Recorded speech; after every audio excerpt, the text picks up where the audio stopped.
Hey everyone, I'm Martin, I'm from KMA, and today I'm going to talk to you a little bit about how to talk about sex with your partner. The first point you got to keep in mind is you want to be open, accepting, and honest. And that means, kind of having this idea that, well, it might be a little bit uncomfortable to talk about, and it might be kind of weird, but the more honest, the more truthful, and the more open you are about what you want, what you like, and what you need, it makes it a little bit easier to talk about that with your partner. In addition to being open and honest, it's important to remember that your attitudes and how you think about what you're going to say and what you almost feel, well, that's also going to play a role in how you express what you're feeling. If you think that it's going to be kind of weird, or that your partner is not going to be too pleased, or that they're not going to really be able to listen or understand where you're coming from, it almost becomes like this self-fulfilling prophecy. So it's really important to, have that attitude and make sure you go in with a positive attitude. The attitude that lets you believe that, this conversation, it's going to be productive, it's going to go well, and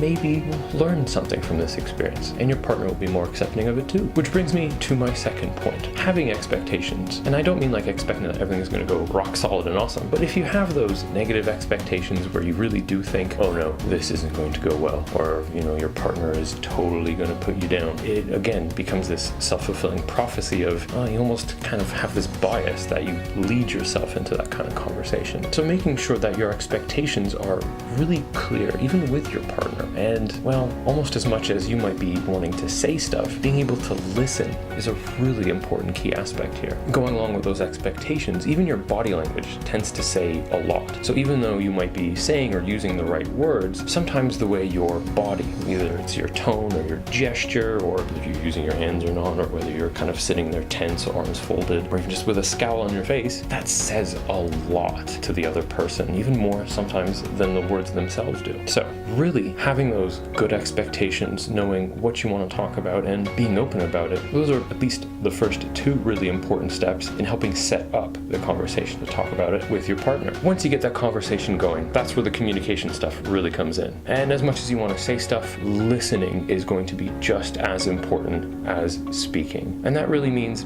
being present. So having that kind of attitude that you are really fully aware of what the other person might be saying, of what you're saying, and being able to reciprocate that and make sure that just as much as you might be saying and letting them hear you out, you got to be able to hear them out too. And try not to jump to conclusions, but let everyone kind of have their piece, their say of what's really, at the heart of the matter. The other point I want to make, it's really important to start the conversation off softly. And I don't mean, kind of over dinner. And by the way, I'd like to talk to you about this topic. Some people might find that a little bit jarring, but if you find the right situation and you find yourself that, there's something I got to tell you, being able to start that conversation off by saying, listen, there's something that's really important that I want to talk about, and it's making me feel a little more uncomfortable or anxious or fearful. We can call those the soft emotions, and being able to share that with a partner makes it a little bit easier to get the conversation going and gives them an idea of how difficult it might actually be for you to talk about it. The other thing is you want to start to avoid some of those harder emotions like anger and frustration. And I know it's kind of weird to say don't be angry. That's impossible. And there are certainly ways that, you can express anger that doesn't escalate the situation. And it is tough to do. But at the very least, try and keep in mind that